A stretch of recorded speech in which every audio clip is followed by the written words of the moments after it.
বন্ধুরা, এমনভাবে সাজলে কিন্তু তোমরা পুরস্কার পাবে না, কারণ এখানে কোনো শিক্ষামূলক বিষয় নেই। আজকে তোমাদের সাথে শেয়ার করব 20টি যেমন খুশি তেমন সাজো আইডিয়া, যেগুলো তোমাদের মতো ছোট্ট বন্ধুরাই সেজেছিল। এবং এখানে যতগুলো ছবি আছে সবগুলো দেখা শেষে আমি কিন্তু তোমাদেরকে কিছু টিপস দিব, যেগুলো যদি তোমরা অনুসরণ করো তাহলে কিন্তু তোমরা অবশ্যই পুরস্কার পাবে। চলো তাহলে ভিডিওটি শুরু করি। প্রথমেই রয়েছে এডিস মশা বা ডেঙ্গু থেকে সাবধান। এজন্য তোমাদের বিশেষ এক ধরনের পোশাক ব্যবহার করতে হবে মশার মতো করে। এটা কিন্তু তোমরা সাজতে পারো, এটা খুবই আনকমন বিষয়।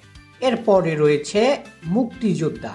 এটাও কিন্তু তোমরা সুন্দরভাবে সাজতে পারো এবং মুক্তিযোদ্ধা সেজে তোমরা কিন্তু প্রথম পুরস্কার অর্জন করতে পারো। এরপরে রয়েছে রানার। এটাও কিন্তু খুবই আনকমন একটা বিষয়, তোমরা এটাও কিন্তু সাজতে পারো। রানাররা কিন্তু আমাদেরকে চিঠি পৌঁছে দিত।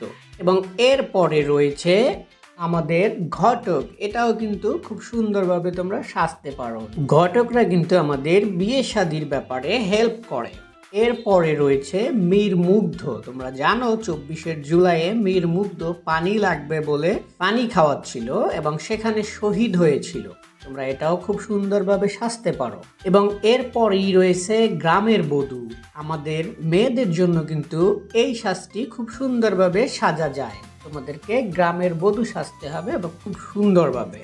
এরপরে কিন্তু রয়েছে শিক্ষিকা। তোমরা কিন্তু চাইলে শিক্ষকও সাজতে পারো। শিক্ষক এবং শিক্ষিকা দুইটাই কিন্তু খুব সুন্দর বিষয়। তো তোমরা যেমন খুশি তেমন সাজতে এই বিষয়টি কিন্তু সাজতে পারো। এরপরে রয়েছে ডাক্তার। তোমরা কিন্তু অনেকেই ডাক্তার হতে চাও, জনপ্রিয় একটি পেশা। তো তোমরা চাইলে কিন্তু ডাক্তার সাজতে পারো খুব সুন্দরভাবে। সেক্ষেত্রে তোমাদেরকে সাজতে হবে ডাক্তার। এবং এরপরে রয়েছে পুলিশ। তোমরা চাইলে কিন্তু পুলিশও সাজতে পারো।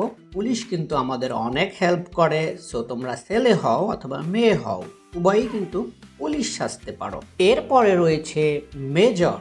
তোমরা জানো আমাদের আর্মির মধ্যে মেজর থাকে এবং মেজররা কিন্তু আমাদের দেশ রক্ষা করে। তোমরা চাইলে কিন্তু মেজর সাজতে পারো, এটাও কিন্তু খুব সুন্দর একটা বিষয়। এবং এরপরে রয়েছে কৃষক, যেটা খুবই একটা গুরুত্বপূর্ণ বিষয়। আমাদেরকে কিন্তু কৃষকরা অনেক হেল্প করে, কারণ আমরা যা খেয়ে বেঁচে থাকি তা কৃষকরাই তৈরি করে। তো তোমরা কিন্তু কৃষক সাজতে পারো। এবং এরপরে রয়েছে বাদামওয়ালা। এটাও কিন্তু খুব সুন্দর একটি বিষয়। তোমরা কিন্তু বাদামওয়ালাও সাজতে পারো। এরপরে রয়েছে পরী। দেখতে পাচ্ছ খুব সুন্দরভাবে সেজেছে একজন পরী। তোমরা কিন্তু চাইলে পরীও সাজতে পারো খুব সুন্দরভাবে, মেয়েরা অবশ্যই। এরপরে রয়েছে রক্তদান। তোমরা দেখতে পাচ্ছ একজন ছোট্ট সোনামণি কিন্তু রক্ত দিচ্ছে। তোমরা চাইলে কিন্তু রক্তদাতাও সাজতে পারো। সো এখানে তোমাকে ব্লাডের একটা ব্যাগ জোগাড় করতে হবে এবং শুয়ে রক্ত দিচ্ছ সেটা বোঝাতে হবে। এরপরে আরেকটি জনপ্রিয় পেশা হচ্ছে জেলে। তোমরা দেখতে পাচ্ছ একজন জেলে মাছ ধরছে। তোমরা কিন্তু জেলেও সাজতে পারো, এটিও কিন্তু খুব সুন্দর একটি বিষয়।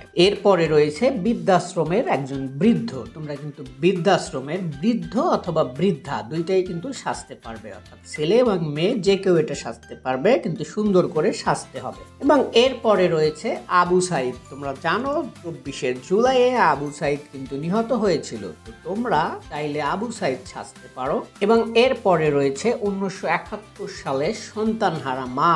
সেক্ষেত্রে কিন্তু মা খুব শোকাহত, একটু পাগল প্রায়। তোমরা কিন্তু চাইলে 1971 সালে সন্তানহারা মা সাজতে পারো। এবং এরপরে রয়েছে কাকতারুয়া। এটিও কিন্তু খুবই আনকমন একটি বিষয়। তোমরা চাইলে কিন্তু এটিও সাজতে পারো। এবং সর্বশেষে রয়েছে সড়ক দুর্ঘটনায় একজন স্কুল ছাত্রী নিহত হওয়ার একটা যেমন খুশি তেমন সাজো আইডিয়া। তোমরা কিন্তু ছাত্রী বা ছাত্র যে কেউ এটা সাজতে পারো। এখন বলছি আমি যে টিপসগুলো তোমাদেরকে দেব, সেই টিপসগুলো তোমরা কিন্তু অবশ্যই যেমন খুশি তেমন সাজতে সাজার উপরে গুরুত্ব দিবে। যে যত ভালো সাজবে আর কিন্তু পুরস্কার পাওয়ার সম্ভাবনা বেশি থাকবে। অভিনয় কিন্তু যেমন খুশি তেমন সাজাতে করলে সেটা কিন্তু কাজে দিবে না। ওদেরকে সাজার উপরে গুরুত্ব দিতে হবে। আশা করি তোমরা বিষয়টা বুঝতে পারছো। সবাই ভালো থাকবে, সবাইকে ধন্যবাদ।